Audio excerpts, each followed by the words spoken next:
inversión y a temas nacionales, ya tenemos conectada a la asambleísta Lucía Pozo, asambleísta por ADN, con quien vamos a conversar sobre la ley de la reforma de COTAD y las leyes de fortalecimiento de la minería y energía.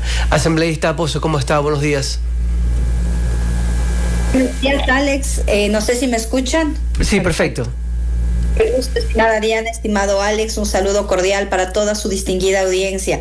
Pues efectivamente, en el transcurso del fin de semana se ha concretado ya la aprobación del proyecto de ley reformatorio al COTAD por parte de la Asamblea Nacional, un proyecto que ha sido muy debatido, discutido, que ha generado muchas reacciones en autoridades locales, tanto cantonales como provinciales. Sin embargo, ha sido un hito histórico que ha tomado tanto el Ejecutivo como la Asamblea Nacional.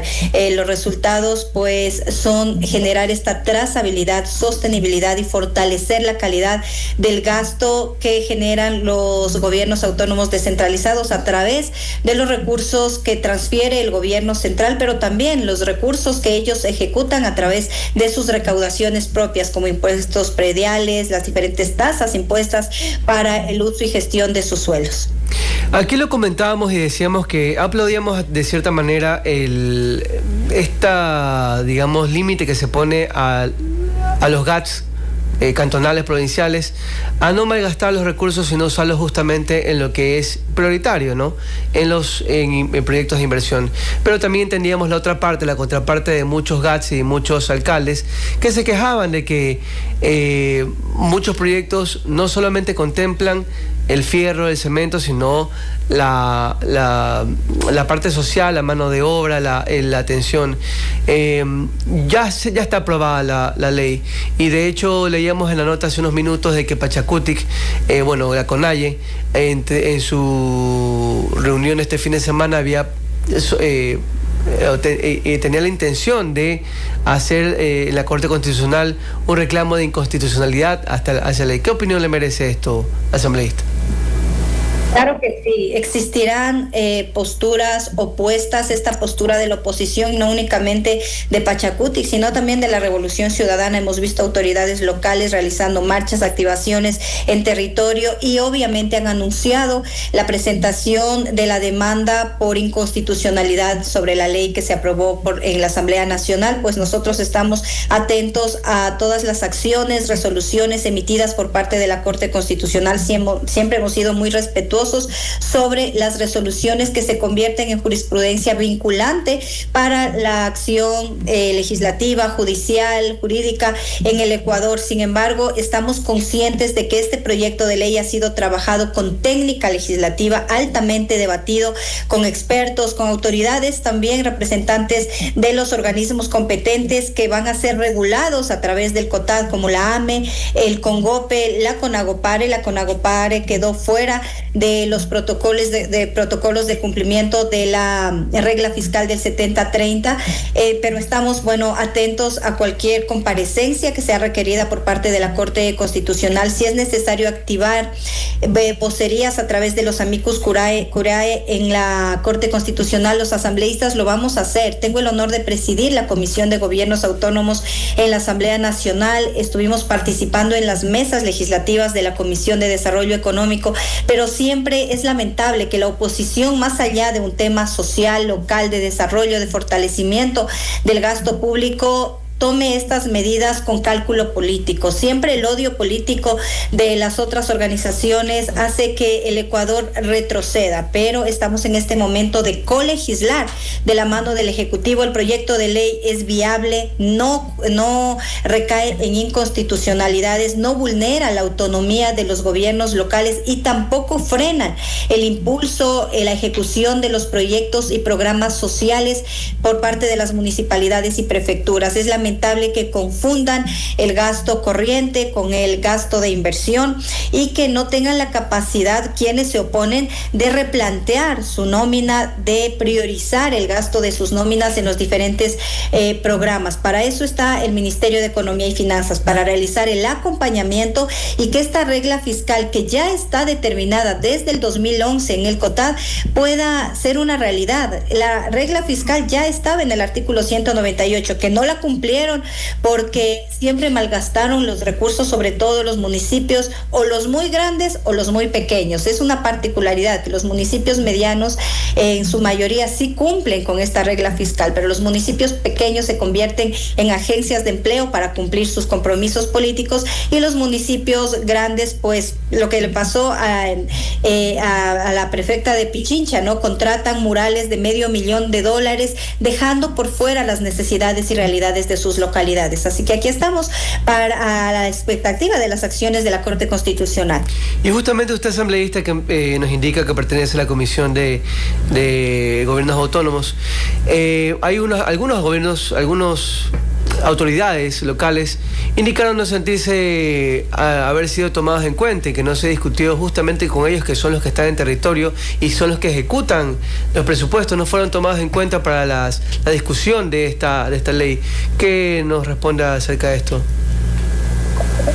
Todas las autoridades tuvieron un espacio en la mesa legislativa de la Comisión de Desarrollo Económico, que fue la comisión donde se trató este proyecto de ley. Y como les indiqué anteriormente, estuvo presente la AME en representación de todas las municipalidades del Ecuador, estuvo el CONGOPE también, no solo sus autoridades, sino también los prefectos de las diferentes provincias del país. Se dio la puerta abierta a todas las autoridades, a los expertos y a organizaciones de la sociedad civil que también demandan más atención por parte de los gobiernos locales. No es posible que todavía existan barrios, comunidades, localidades en el abandono, falta de acceso a los servicios públicos. En Manabí las estadísticas son alarmantes, más del 70% de la población no tiene acceso a los servicios de agua potable. Igual en Galápagos, que es una localidad que tiene menos población que los municipios pequeños, tampoco tiene un buen sistema de alcantarillado,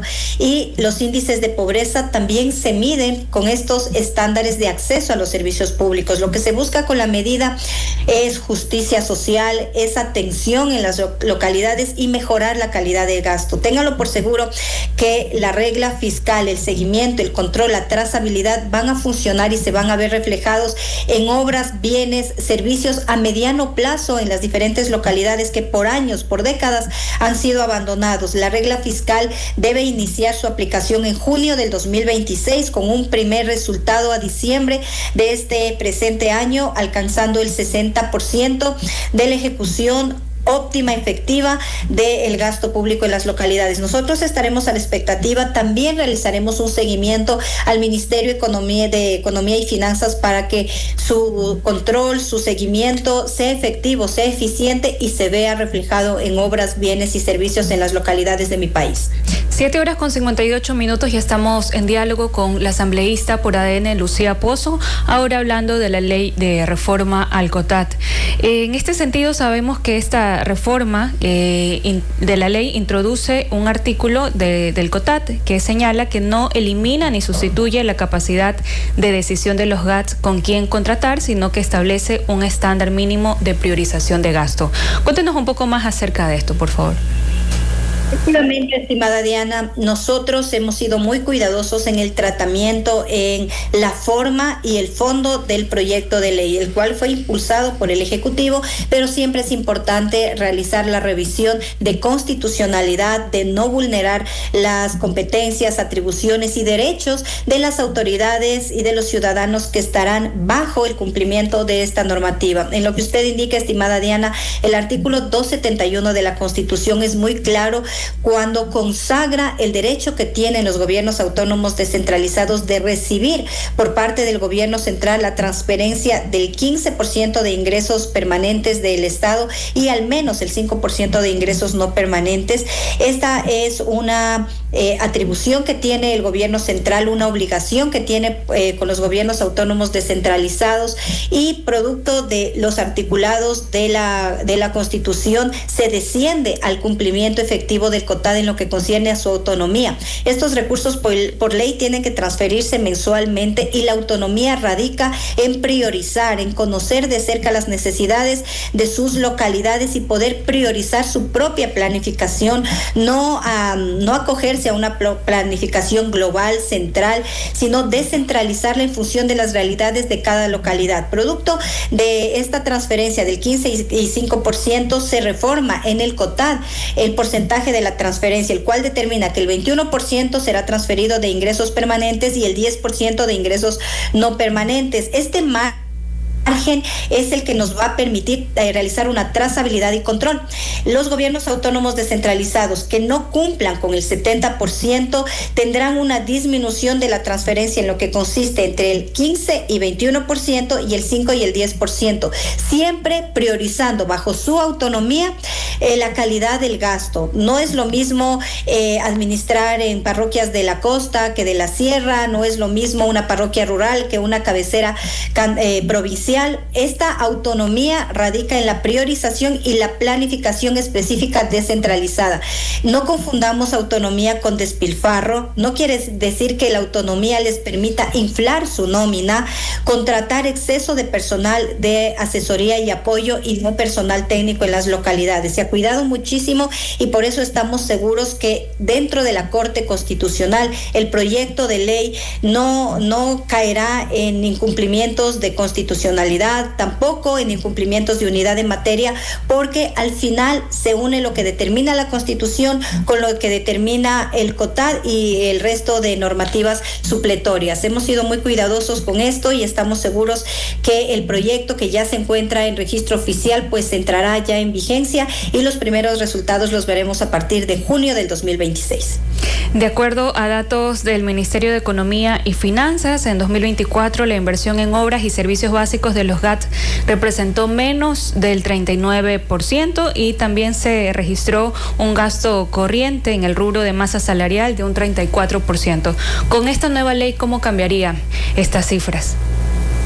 Estas estadísticas son las que ha permitido al Ejecutivo tomar decisiones claras, claves, que permitan a corto y mediano plazo dar resultados sobre el desarrollo de las localidades. ¿Qué sucede? Que los gobiernos autónomos, en función de la autonomía que se ha respetado, que es un derecho constitucional, una atribución de ellos, han administrado de manera visceral sus localidades, sus municipalidades, inflaron la nómina, recayendo la mayor parte del gasto de inversión en contratos creados que salen del Estatuto Orgánico de Organización por Procesos de cada prefectura, de cada municipalidad. Y ese es el dato global, estimada Diana, el que usted tiene, porque tenemos prefecturas, alcaldías que su nómina cubre el 80% de todo el presupuesto que tienen, porque ellos unifican su presupuesto, el de transferencias por parte del gobierno central bajo el modelo de equidad territorial, y otro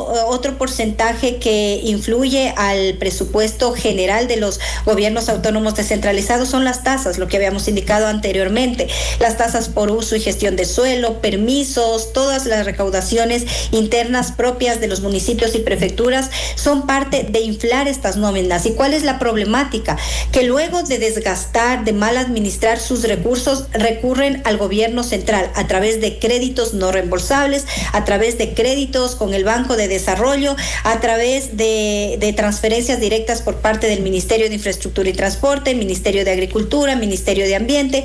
Se crean fondos de emergencia porque ni siquiera tienen provisionado los fondos de emergencia en los gobiernos autónomos descentralizados. En este momento que nos encontramos en la época invernal, se ve reflejado la mala administración de algunos de los municipios que no tienen su capacidad activada en el sistema de gestión de riesgos, y obviamente la Secretaría de Gestión de Riesgos activa todo su contingente para cubrir las emergencias. Las corresponsabilidades, las competencias descentralizadas no se cumplen porque precisamente no cumplen la regla fiscal del 70-30 que ustedes lo indican. En el 2024-2025 que se realizó la evaluación, el 62% aproximadamente en la generalidad se va únicamente para gasto corriente, gastos administrativos, fiestas patronales, fiesta de cantonización, fiesta de provincialización, sobreprecio en la contratación de artistas. Todo esto es lo que se va a frenar y se va a ver reflejado en atención ciudadana, en mejores servicios básicos. El concepto de la descentralización radica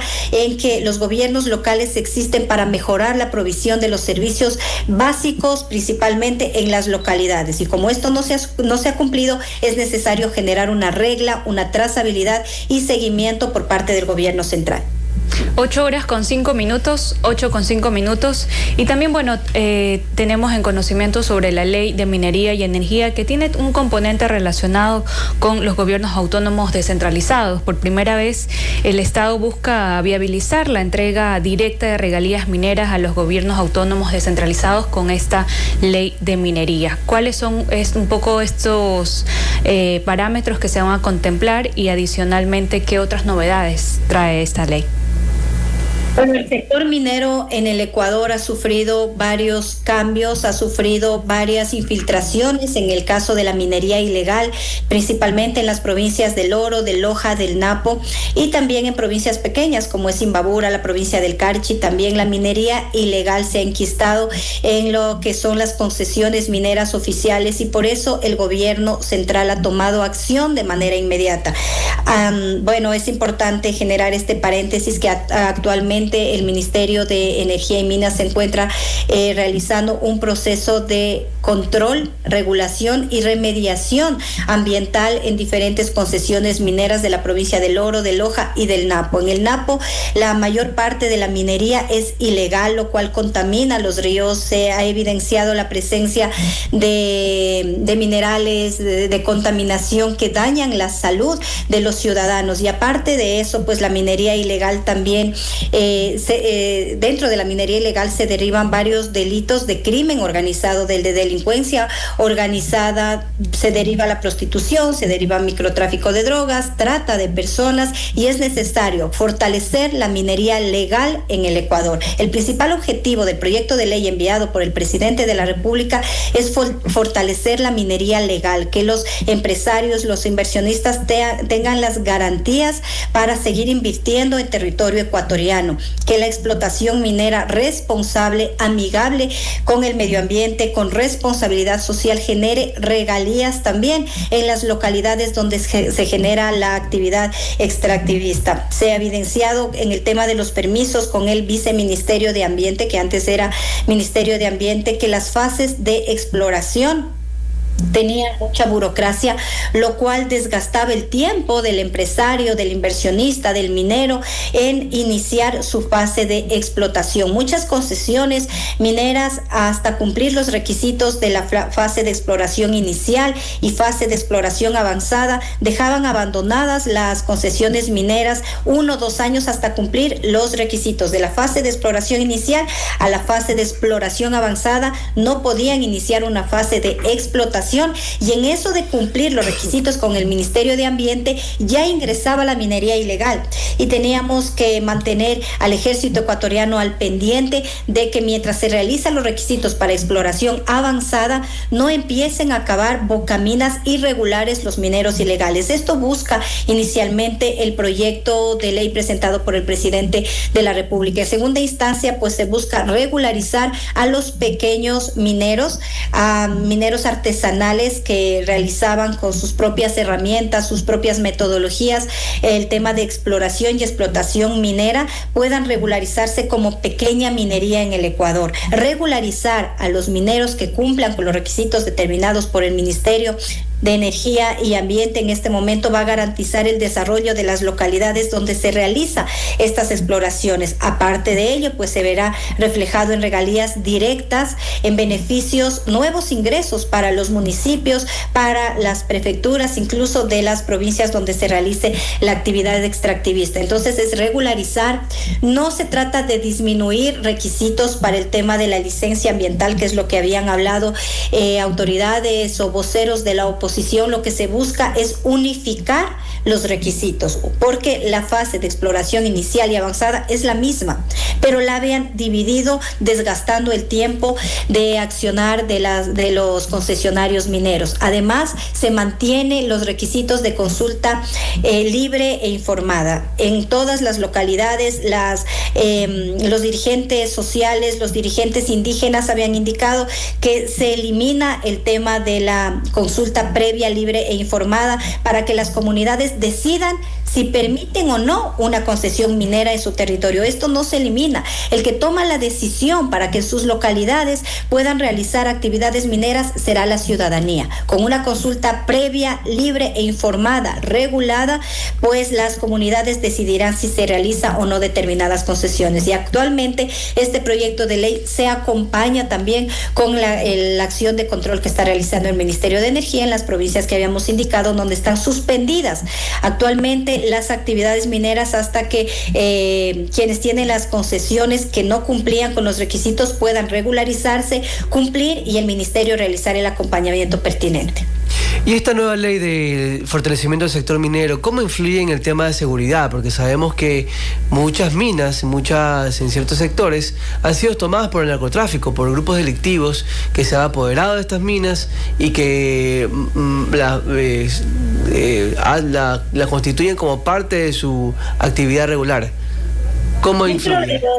Dentro de los articulados con los que se estructuró este proyecto reformatorio a la ley minera, porque en este proyecto también se reforma la ley de electricidad, que ese es otro tipo de concesiones que también lo está fortaleciendo el gobierno central con el fin de atraer la inversión privada y fortalecer el tema energético. En el tema de la ley minera, pues se genera la obligatoriedad del Estado de mantener el control y el resguardo militar en los espacios legales donde se realiza los procesos de extracción minera, pero en los espacios regulados, oficiales, formales, con el fin de brindar las garantías a los empresarios, a los inversionistas en territorio. El ejército ecuatoriano ha venido realizando grandes esfuerzos, grandes estrategias para erradicar la minería ilegal en el Ecuador. Hemos visto cómo se debilitó la minería ilegal en Buenos Aires, en la provincia de Imbabura. Muchos de estos mineros ilegales se han desplazado a otras provincias, principalmente a la provincia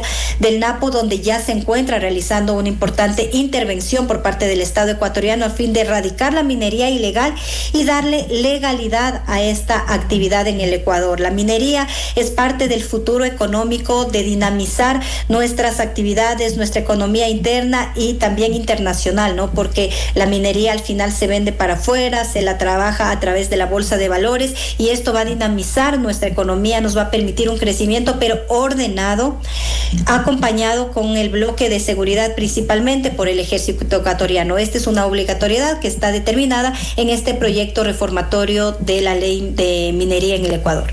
Asambleísta Pozo, ¿y en cuánto tiempo ya se estimaría que pueda estar aprobada esta ley con todos los matices que nos acaba de indicar? Bueno, se prevé que el informe para segundo debate puede estar listo para el jueves de esta semana, el cual nosotros esperamos tratarlo en la ciudad de Guayaquil, porque al ser una ley económica urgente no tiene más de 15 días para su informe de segundo debate. Lo están tratando el día de ayer a las 18 horas, inició ya la sesión de la Comisión de Desarrollo Económico. Hoy también se tiene comisiones toda la semana y se prevé la fecha de defensa del informe para segundo debate el día jueves. Les estaremos informando si alcanza pues la comisión a presentar el día jueves, pero son las fechas tentativas para que esta ley pueda ser aprobada y entrar en vigencia, al igual de lo que les había indicado.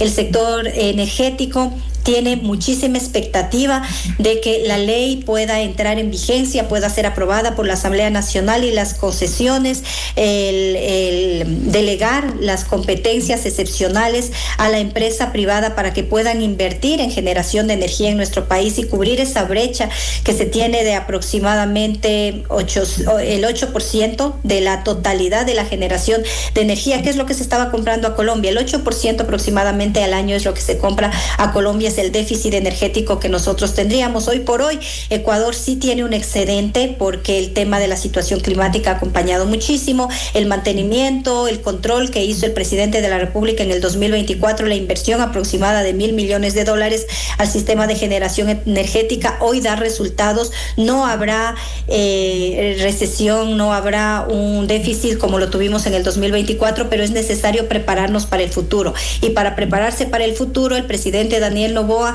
dentro del ámbito de sus competencias y sus atribuciones determinadas en la ley, podrá designar la competencia excepcional de generación de energía a la empresa privada para generar el déficit que nosotros teníamos, porque tienen mayor capacidad instalada, capacidad financiera, y pues el Ecuador podría ser ya un país competitivo también para exportar energía a otros países. Estaremos atentos, asambleístas, justamente a lo que pueda surgir de nuevo respecto a esta ley de minería y energía. Muchas gracias por habernos acompañado en Voces y Opiniones, asambleísta Lucía Pozo por ADN. Amados Diana y Alex, un buen día. Buenos días. 8:15 amigos, 8:15. Alex.